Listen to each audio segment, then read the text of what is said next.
কথায় আছে সুখে থাকতে বলতে গেলে সংসার জীবনটা খুবই সেন্সিটিভ জায়গা। এখানে আপনাকে প্রতিদিন ভুল করতে হবে না, জীবনে একটাবার ভুল করলে মৃত্যুর আগ পর্যন্ত সেটার মাসুল দিয়ে যেতে হবে।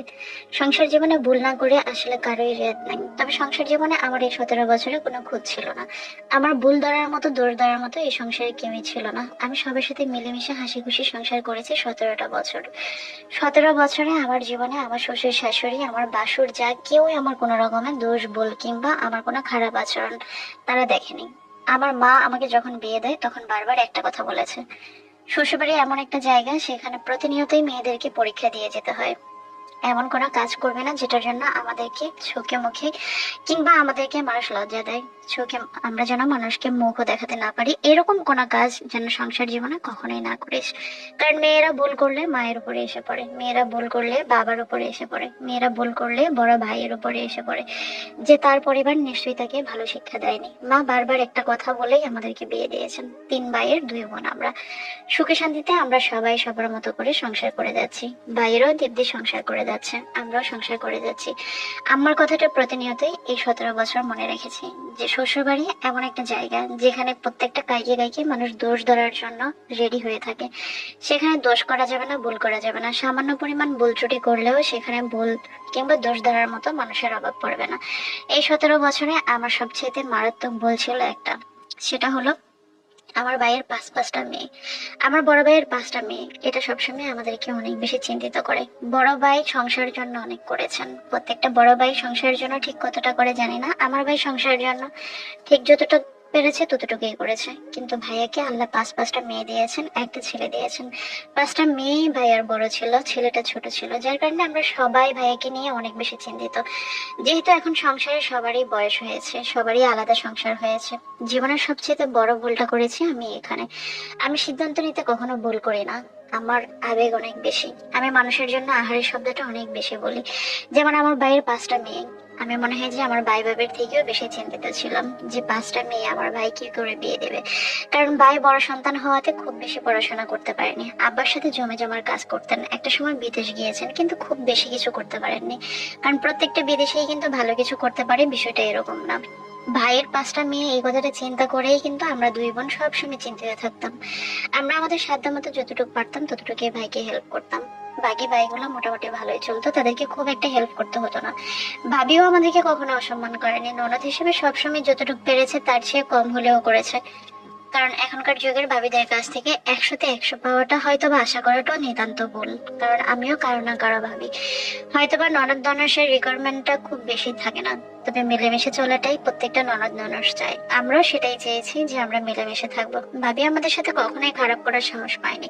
কারণ ভাই সবসময় আমাদের প্রতি অন্যরকম আচরণ করেছেন, সবসময় উনি ওনার জায়গায় খুব শক্ত ছিলেন, যার কারণে আমাদের সাথে কখনোই মনোমালিন্য কিংবা অশান্তি হয়নি। ভাইয়ের 5টা মেয়েই একসাথে বড় হয়েছেন, বিয়ের উপযুক্ত হয়েছেন, তখন সবসময় ভাইয়ের মেয়েদেরকে নিয়ে আমরা চিন্তিত থাকতাম। ভাইয়ের বড় মেয়েটাকে আমার পরিবার দেখে শুনে বিয়ে দিয়েছেন, আমরা যতটুকু পেরেছি সাহায্য করেছি। ভাইয়ের মেজো মেয়েটার জন্য সবসময় চিন্তা করতাম। হঠাৎই সিদ্ধান্ত নিয়েছিলাম যে আমার বাসুরের ছেলের জন্য ভাইয়ের বড় মেজো মেয়েটাকে নিয়ে আসবো। এই সিদ্ধান্ত যখন আমি আমার পরিবারকে জানিয়েছিলাম, কেউ খুব একটা অরাজি হননি। কারণ সবাই জানে আমার শ্বশুরবাড়িতে আসলে অন্তত পক্ষে খেয়ে বাঁচতে পারবেন, অন্তত পক্ষে এতটুকু চিন্তা করতে হবে না যে সে অসুখী আছে, খারাপ আছে। যার কারণে শ্বশুর বাড়িতেও সবাইকে রিকোয়েস্ট করলাম, আমার যা আমার বাসুর সবাইকে বললাম যে আমার ভাইয়ের মেয়েটাকে আনলে হয়তো বা ভালো হবে। কেন জানি এরকম ডিসিশন আমার মাথায় কাজ করলো। আমার বাসুর আমার যাও আমার কথা ফেলতে পারেনি। তবে আমার বাসুর আমাকে বারবার একটা কথা বলেছিল যে ফাতেমা, তোমার মতো যেন তোমার ভাইয়ের মেয়ে হয়। তোমার ভাইয়ের মেয়ে যদি তোমার মতো আচরণ হয়, তোমার মতো হয়, তাহলে আমাদের কোনো সমস্যা নেই। আমাদের ছেলের বউরা আমাদের মতোই যেন হয়, অন্তত পক্ষে আমাদেরকে যেন মান সম্মান ইজ্জত দিয়ে চলে, এতটুকুই তো আমাদের চাওয়া। ঠিক তুমি যেমন সংসার জীবনে এতগুলা বছর পার করেছো, কোনো একটা টু শব্দ আমাদের সংসারে হয়নি, সবার সাথে মিলেমিশে ছিল। তোমার ভাইয়ের মেয়েটাও যেন সবার সাথে মিলেমিশে থাকে, আমাদের এতটুকুই আবদার এই জীবনে। আমিও হাসতে হাসতে বলেছিলাম, ভাই চিন্তা করবেন না, আমার ভাইয়ের মেয়ে নিশ্চয়ই খারাপ হবে না, আমার ভাইয়ের মেয়ে আমার মতোই হবে। বড় গলায় বলেছিলাম। আমার নিজের ভাইকে যখন জানিয়েছিলাম যে ভাই, আপনার মেয়েকে আমি আমার বাসুরের ছেলের জন্য আনতে চাই, আমার ভাই ভাবি এমনকি আমার মা বাবাও খুব খুশি, কারণ প্রত্যেকেরই একটা বিশ্বাস ছিল আমার শ্বশুর বাড়ির মানুষের কাছে অযত্ন পাবে না। বড় গলায় আমি আমার ভাইয়ের মেয়েকে আমার সংসারে নিয়ে এসেছি। যত দিন যাচ্ছে ততই মনে হয় যে অভিযোগের মাত্রাটা আমার উপরে এসে পড়তেছে। সবসময় আমার যার অসন্তুষ্টের একটা শব্দ প্রকাশ করে, সবসময় বলে যে তোমার ভাইয়ের মেয়ে তো তোমাদের মতো না, কোনো কাজেই জানে না। এমনকি আমাকে মাও ডাকে না। এই জিনিসটা আমাকে আস্তে আস্তে কষ্ট দেওয়া শুরু করেছে। কারণ আমার ভাইয়ের মেয়ে যদি কোনো অন্যায় করে, কোনো দোষ করে, সেটা অটোমেটিকলি আমার উপরে এসে পড়বে। আমি সবসময় বোঝানোর চেষ্টা করতাম আসলে আমার বাসুরের সাথে আমাদের আলাদা সংসার তৈরি হয়েছে। তখন তখন আমরাও আলাদা হয়ে গেছি, আমার বাসুরও আলাদা হয়ে গেছে। কারণ প্রত্যেকেরই সংসার জীবনের অনেকটা বয়স হয়েছে, প্রত্যেকেরই ছেলে মেয়ে বড় হয়েছে, সবাই সবার মতো করে সংসার সাজিয়ে নিয়েছে। কিন্তু আমাদের মধ্যে কখনো ভুল বোঝাবুঝি, খারাপ সম্পর্ক সেই পর্যন্ত ছিল না। হঠাৎই আমার ভাইয়ের মেয়েটাকে তাদের বউ করে আমার পর থেকেই অশান্তি একটু একটু করে শুরু হলো। এখানে আমি জানি না ভুলটা কার কিংবা দোষটা কার, হয়তো বা সবচেয়ে বড় দোষটা আমিই করেছি। কারণ সম্পর্কের মধ্যে সম্পর্ক তৈরি করার মতো মন মানসিকতা এখনকার যুগে না থাকাই উত্তম। কারণ ভাইয়ের মেয়ের সাথে যদি আপনার আত্মীয়তা হয় কিংবা ভাইয়ের সাথে যদি নতুন করে আত্মীয়তা হয়, যে কোনো কাছের আত্মীয়র সাথে নতুন করে আত্মীয়তা হলে পুরানো আত্মীয়তা আস্তে আস্তে নষ্ট হতে থাকে। আমার ভাইয়ের মেয়ে একের পর এক অন্যায় করা শুরু করেছে। ঠিক মতো পয় পরিষ্কার করে না, রান্না বান্নায় হেল্প করে না, সারাক্ষণ শুয়ে বসে থাকে, টিভি দেখে, মোবাইল টিপে। একের পর এক অভিযোগ যখন আমার উপরে আঙ্গুল তোলা হচ্ছিল, তখন আমি অসহায়ের মতো শুধু আমার ভাইয়ের মেয়েকে বলতাম যে তুই কি কথা শুনবি না, তুই কি ফুফুর মান সম্মান নিয়ে টানাটানি করবি? দেখ সবাই তোকে খারাপ বলে, সেটা আমার কষ্ট লাগে। আমার এত দিনের সংসার, আমার এত দিনের পরিশ্রম সবকিছু তুই নষ্ট করে দিচ্ছিস। আমার ভাই ভাবিকে যখন বললাম যে আপনার মেয়ে তো আমার জায়ের কথাই শোনে না, কিংবা আমার যাকে মাও ডাকে না, ঠিক মতো তাদেরকে একটু আদর আপ্যায়ন করে খাবারও খাওয়াচ্ছে না, তখন দেখলাম যে আমার ভাইয়ের বউ আমার উপরে অসন্তুষ্ট প্রকাশ করলো, যে তার মেয়েকে নাকি আমার যা অশান্তি করে, কষ্ট দেয়, কিংবা হয়তো বা ঠিক মতো ভালো আচরণ করে না। আমি এই জিনিসগুলো মানতে পারলাম না। কারণ আমার বড় যা কখনোই আমার সাথে খারাপ আচরণ করেনি, আমি তার যা হিসেবে নিশ্চয়ই ছেলের বউর সাথেও সে খারাপ আচরণ করে না। আমি জানি আমার ভাইয়ের মেয়ে আমার ভাইয়ের বউর কথা মতোই অনেক কিছু করে। চাইলে আমার ভাইয়ের বউ যদি একটু শাসন করতো, তাহলে মেয়েটা হয়তো সংসার সংসার করতে পারতো।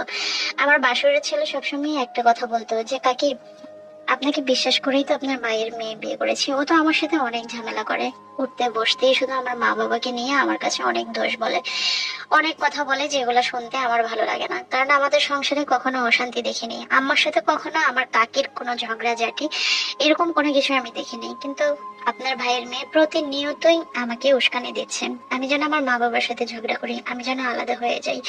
আপনারা 14 বছর একসাথে সংসার করেছেন, আজকে 2 বছর 3 বছর আলাদা হয়েছেন, আর আমি কি 14 মাসও আলাদা একসাথে থাকতে পারবো না? আমার 14 মাসের মধ্যে আলাদা হতে হবে? আমি আমার মা বাবার সাথে কিভাবে আলাদা হই? যখন এই কথাগুলো আমার বাসরের ছেলে আমাকে বলে, তখন আমি লজ্জায় শেষ হয়ে যাই, কি জবাব দেব, কি বলবো।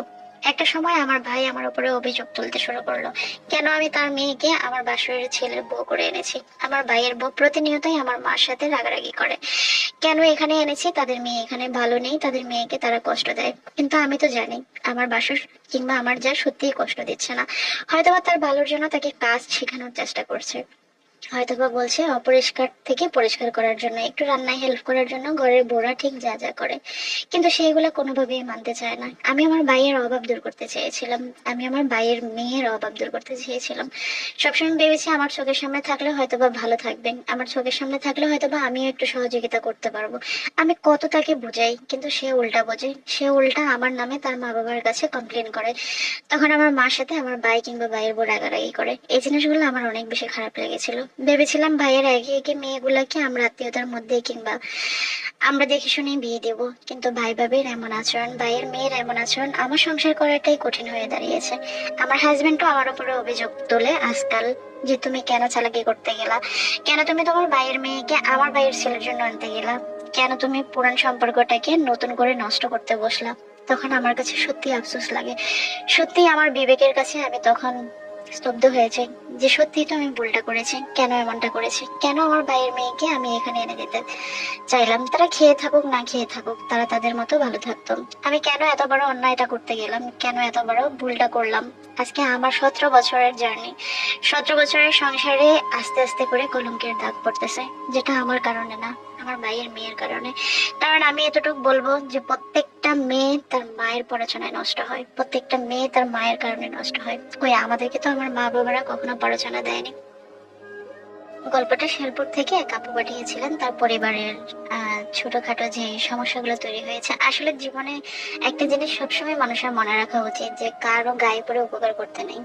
আর আমি বলবো যে ভাইয়ের মেয়েকে নিজের বাসুরের ছেলের বউ করা, এটা মতো মারাত্মক ভুলের কোনো কিছুই হতে পারে না। কারণ ফুফু ভাইজির সম্পর্কটাও নষ্ট হয়ে যায় জায়ের সাথে, কিংবা বাসুরের সাথে, কিংবা যায় সম্পর্ক নষ্ট হয়ে যায়, এটার কোনো মানে হয় না।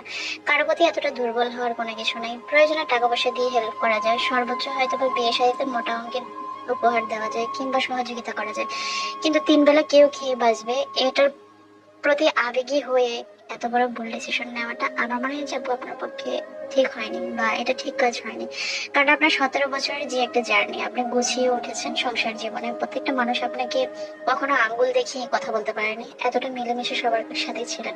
কিন্তু এই যে দেখেন, আপনার সামান্য বলে সবকিছু তছনছ হয়ে গেছে। তবে হ্যাঁ, যে কথাটা বলেছিলেন যে মায়ের পড়াশোনায় মেয়েরা নষ্ট হয়, এটা আমি 100-তে 100 বলবো।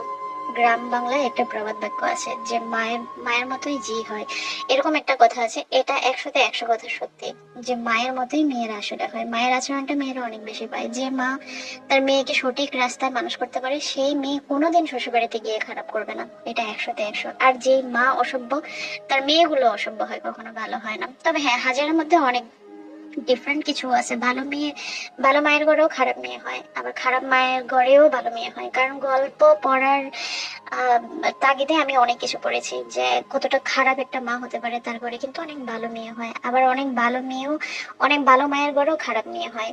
এটা আসলে হয়ে যায়। তবে আপনি যেটা করেছেন সেটা ভুল ডিসিশন করেছেন, যে নিজের সুখটা সহকারে নষ্ট করে দিলেন। সকলে ভালো থাকেন, সুন্দর থাকেন, মিলেমিশে থাকুন। সত্যি জীবন অনেক সুন্দর যদি মিলেমিশে থাকতে পারেন। আল্লাহ হাফেজ।